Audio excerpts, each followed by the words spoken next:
Is there any other thing we can use from this movie that... What do sandworms do? Was it slither or Slither? what would you describe? Thank you so much for worming on over here. Is that verb? I guess it is. I typed in verb for worms and it just gave me worming. Hey guys, thank you so much for floating on over here to the Awesome Drone Show. We just watched Dune Part 2 last night. And I know this movie's been out for a bit, but we just got a chance to see it yesterday. And I just want to start this off by saying the day before was the first time we ever watched Dune Part 1. Yeah. Well, from a few years ago, not like the one from like the 80s, but like, yeah, Dune Part 1. And I just want to say, I was upset. I'm upset! Very upset after watching it because I had heard a ton of people, and don't get me wrong, like I know Denis Villeneuve, like a great director, and I know that his movies are slow, so I was prepared for that. Mm-hmm. And I was prepared for much more because some people were like, this movie is really slow, but it's like it's all set up, so it's obvious setup. And some people are like, it's the most boring movie I've ever seen. Yeah. There's so many reviews or people talking about it over the past few years since it came out. And we're talking about like how slow it is and how even boring it was. Yeah, so I was preparing myself because I was like, well, I know Denis Villeneuve and his movies are usually pretty slow. You ever see movies like Enemy? They're all great, but they're usually pretty slow. Enemy, Blade Runner 2049, and then Arrival, Sicario. And even to some extent Prisoners, but Prisoners is a little more exciting and for some people, But after watching the first Dune Part 1, I realized this movie is not boring at all. It's honestly the most fast-paced, action-packed Denis Villeneuve movie that I've seen. Yeah.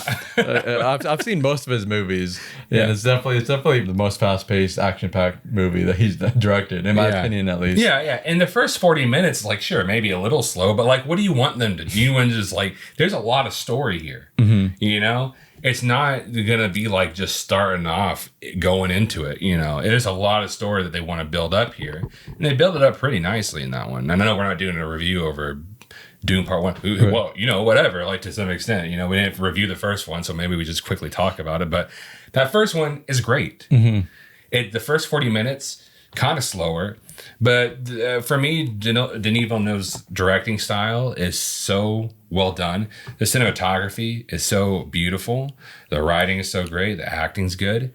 It's enough there for me to not be bored and for me to be entertained. Even that for that first 40 minutes, I just like to look at it because it looks really good. Yeah, especially because like in the first like 40 minutes, the beginning section that you're talking about, there's so much like information being thrown at you and so many things that this world building that you're having to learn. Yeah. So it's not like it's like nothing's happening. Yeah. Like there's a lot for you to stay engaged with and stay focused on. So it's like it's still interesting even while it's going through the slow parts. Yeah, exactly. And look, I don't want to sound like some pretentious person because like I really do hate like a lot of film bros, but like at the end of the day, I was like I would say maybe about an hour and a half in, it like hit me and I was like, what are people talking about?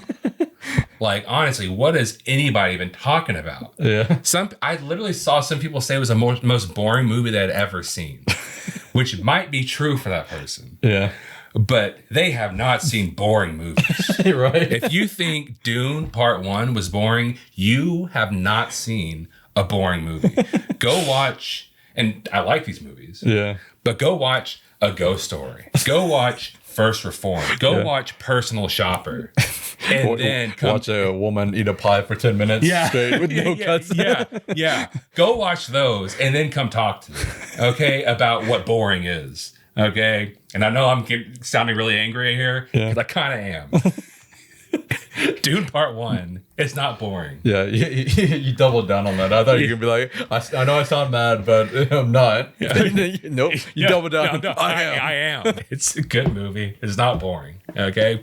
Slower, sure. Is it slower than like Marvel movies? Sure.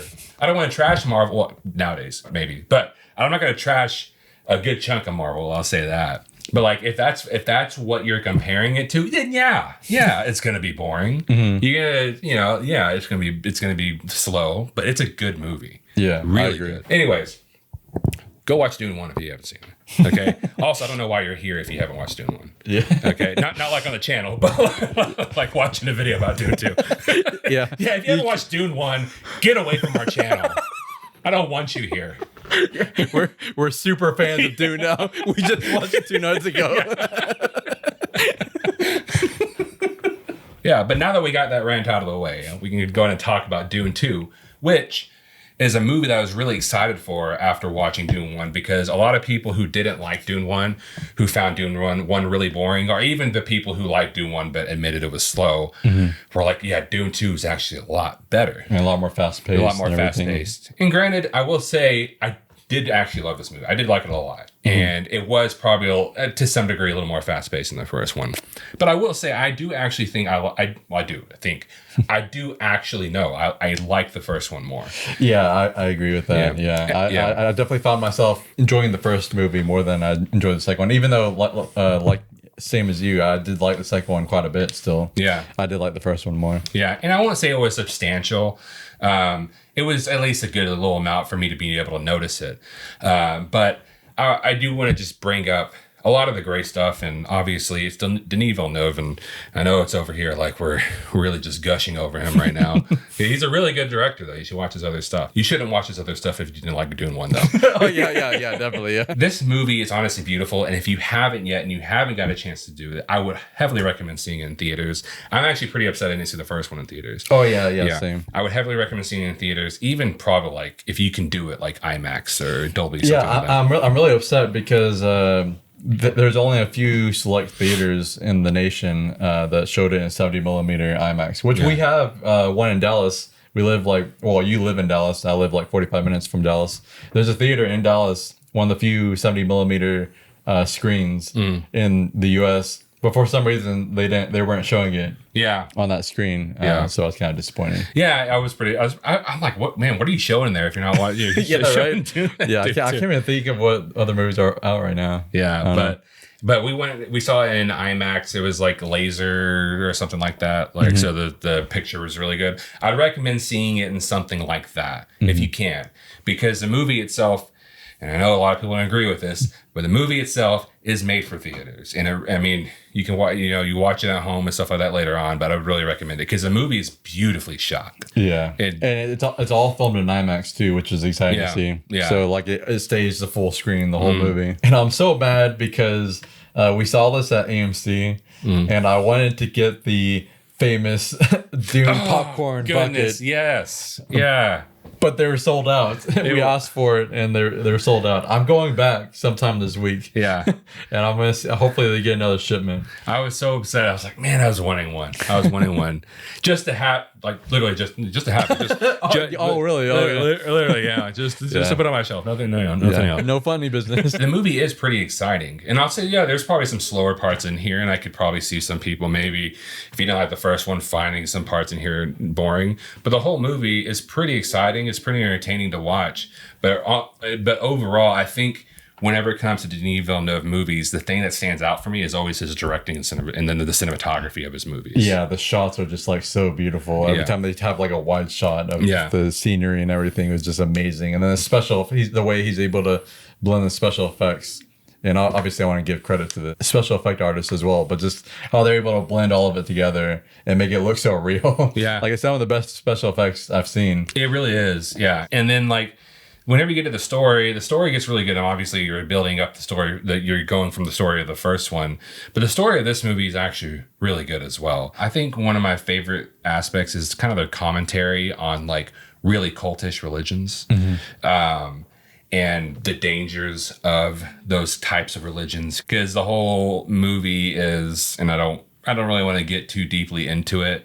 There's a character that they think is basically, they call him the Messiah, in a sense. Yeah, I can't remember the name they use, but it's pretty much just like the Messiah. Yeah. I think they call him Messiah. They use the term Messiah a few times in the movie. They call him that, and there's an actual term for it. And he's there, and there's a group of people who really are basically worshiping this character. And there's like a kind of steps into that realm of cultish religions and about the dangers of those cultish religions.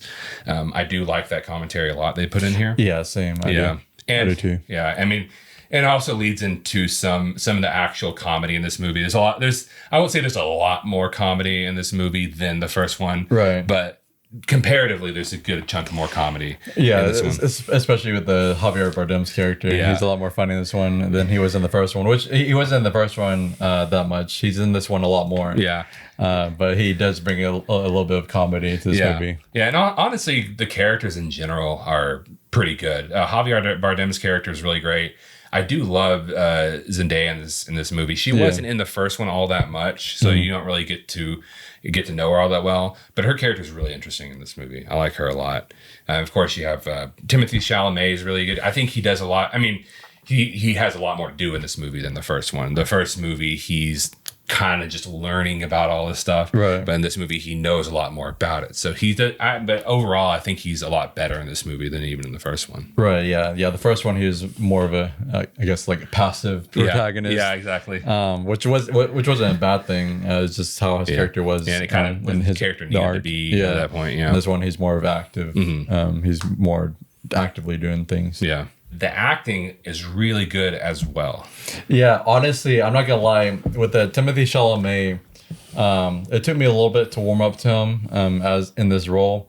I didn't think he was like bad or anything. I just wasn't sure if he was like the right cast for the character. Which I haven't read the book or anything. It's not like I'm basing it off the book, but just watching the movies. But over time, he did start to.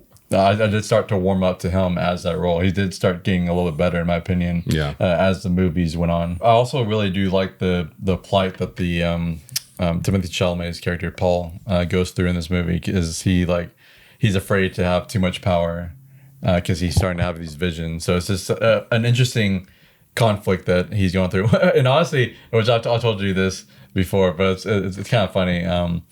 George Lucas really has to have been like pretty heavily inspired by the Dune book.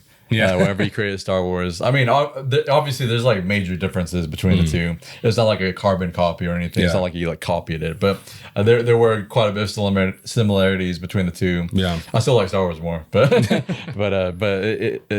do like the similarities. I think another thing I really do like about Dune 1 and Dune 2, and Dune 1 didn't have as much of it, but is the action is really good in it too. Like, it's not, obviously you have these big giant like, I don't know what they're called, like machines big giant weapons and things like that, but whenever it's just the characters fighting, the action is really realistic.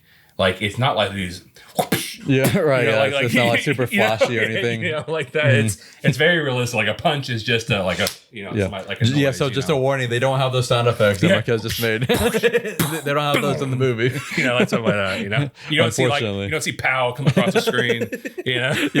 No, I know what you mean though. It's not like overly flashy. It's just how a fight would actually be. Yeah, exactly. And they're really good. It's really exciting without actually having all the extra sound effects, and the flashiness of most fight scenes in a lot of big blockbusters. Now, when it comes to why I do actually think that the first one's better than this one, it has a lot more to do with the pacing of this movie. It has a lot more to do with this movie. I do feel as if I understand that they only have a certain amount of time to put everything in it. But I feel like, especially at the beginning, or like maybe like within the first half of the movie, it just feels like they skip around a lot. There's relationships that happen in this movie that, sure, maybe I knew they were going to happen. Maybe I knew certain things were going to be done. But I never got the full impact, the full feeling of these certain things because they kind of just happen.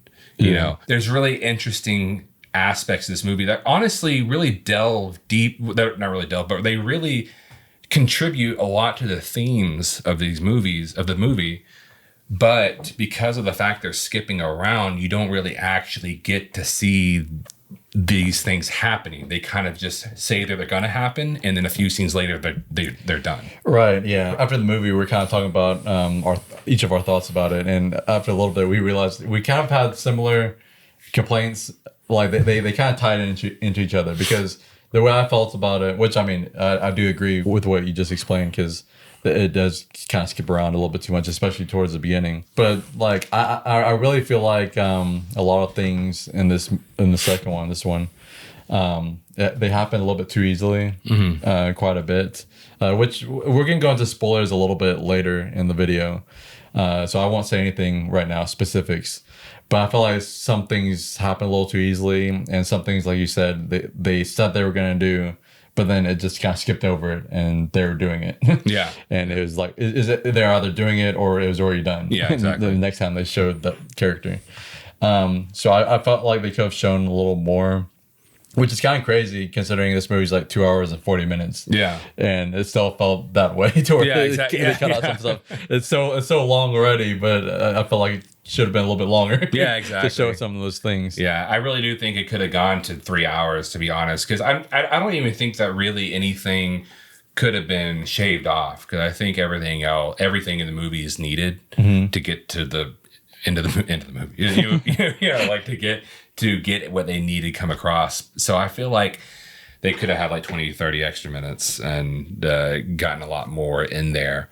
And I'll also say that a lot of people talked about, I'm not going to trash it either because it's not awful. A lot of people talk, I think because you were telling me that you had heard that Austin Butler is like one of the best villain performances. Yeah, I had seen like a lot of people, like even like big, like, which obviously I know a lot of times big news things, they like to have like these quotable things, but I've even seen like a lot of people in the comments and stuff say it's like one of the best villain performances since like Heath Ledger. It's like, it kind of set my expectations up a little too high probably. Yeah. But even then, I mean, Austin Butler did fine. He did good. I won't even say fine. He did good. Yeah. But I don't think it was like one of the best villain performances I've seen. Yeah, it could. There's nothing all that crazy about it. He kind of just puts on a more like scratchy voice, you know, and it's good. But I think even to some degree, whenever he's talking, it's fine. But there's these moments where he's getting a lot angrier. And his voice, I feel like, becomes too much at a certain time, at a certain point, whenever he gets really angry, because then it gets really scratchy, to some point almost comedic in a sense, you know. And I almost feel like they could have done more with them too. Yeah. Because like the way they introduced him it felt like he was going to be like a big character, but they didn't really do too much with him in this movie. And also going back to what I was saying about like how things felt like they came too easily, I also feel like there wasn't like enough conflict shown in this movie. Yeah. I think that's why I liked the first one a little more, because the first one had like all the betrayal and like all those deaths that happen. Not that I need deaths in movies for a movie to be good, but I felt like there wasn't enough conflict in this movie. And there's, like I said, there's like things just happen a little too easily, in my opinion. Okay, so now we're gonna go ahead and get to our spoilers of this movie. And if you haven't seen the movie, you can go ahead and skip over to this time right here, so you can skip over it. But we're gonna go ahead and get into it. And so the first thing I want to bring up is what we're talking about a while ago with how this movie kind of skips over a lot of things. It feels like you know some things are going to happen. You can feel it happening, but they just do big jumps. And one of my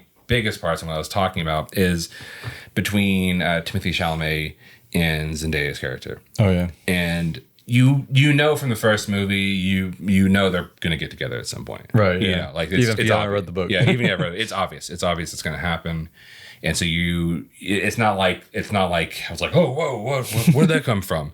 But what I will say is that they don't build it up really. It's kind of like she doesn't really trust him all that much, and then she trusts him, and he builds up that trust with her.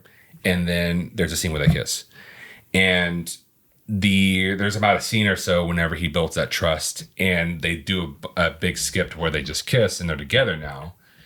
And it's not like I didn't feel anything with their relationship at all, because their relationship comes into play a lot more later on in the movie, going into betrayal, because Timothée Chalamet's character starts taking in the power, because he starts feeling like he actually needs to go ahead and accept how these people see him, right?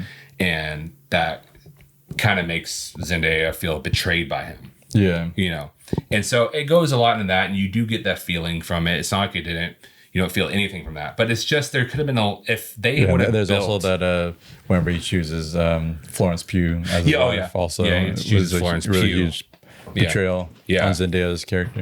And so it's not like you don't feel anything at all in those moments. You do feel it, those things in those moments, because I like her character a lot, and I like his character. But it's just that if they would have put more time into showing that trust being built, I would have felt it a lot more.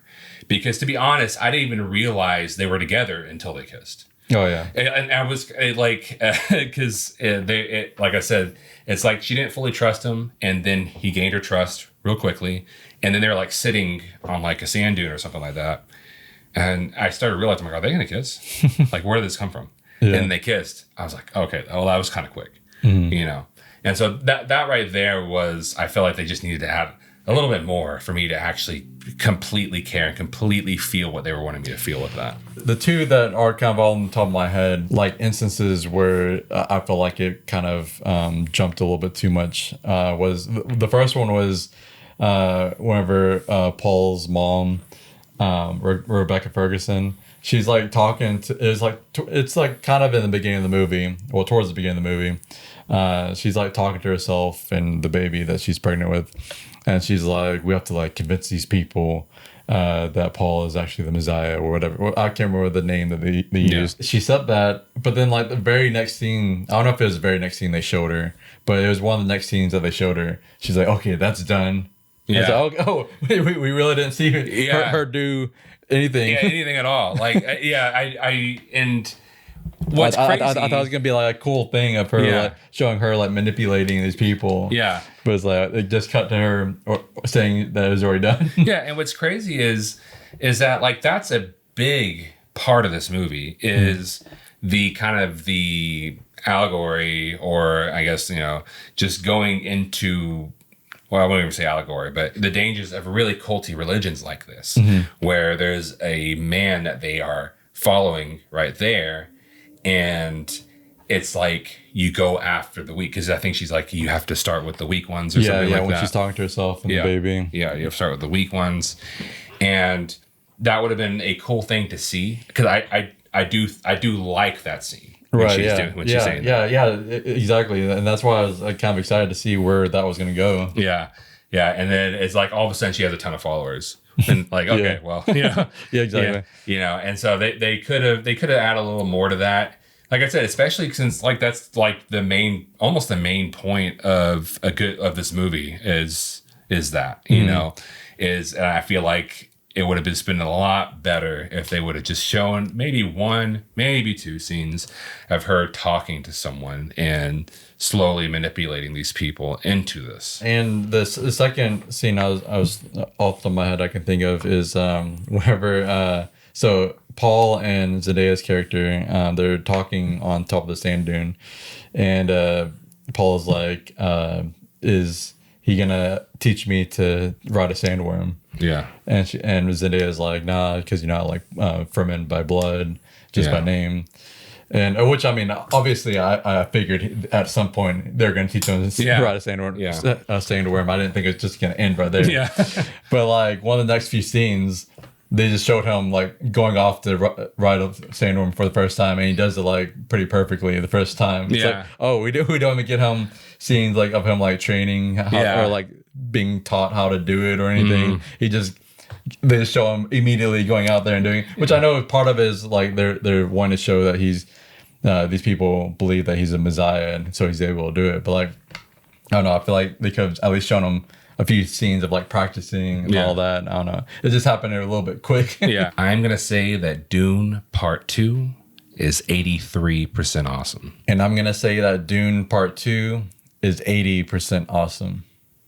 Well, guys, don't forget to like, share, and subscribe. Also, comment and let us know what you thought about Dune Part 2. And also let us know which one you like more between Dune Part 1 and Dune Part 2. Or if you like the 80s one more. Yeah, if you like the 80s. Or the book. Yeah, or so many choices. Or the TV show. There's a TV show. There was? There's a TV show. I didn't know that. Yeah. And don't forget to follow us on social media. We have Facebook, Instagram, Twitter, and TikTok, all at The Awesome Padrone Show. And as always, thank you so much for watching, and you will see us later.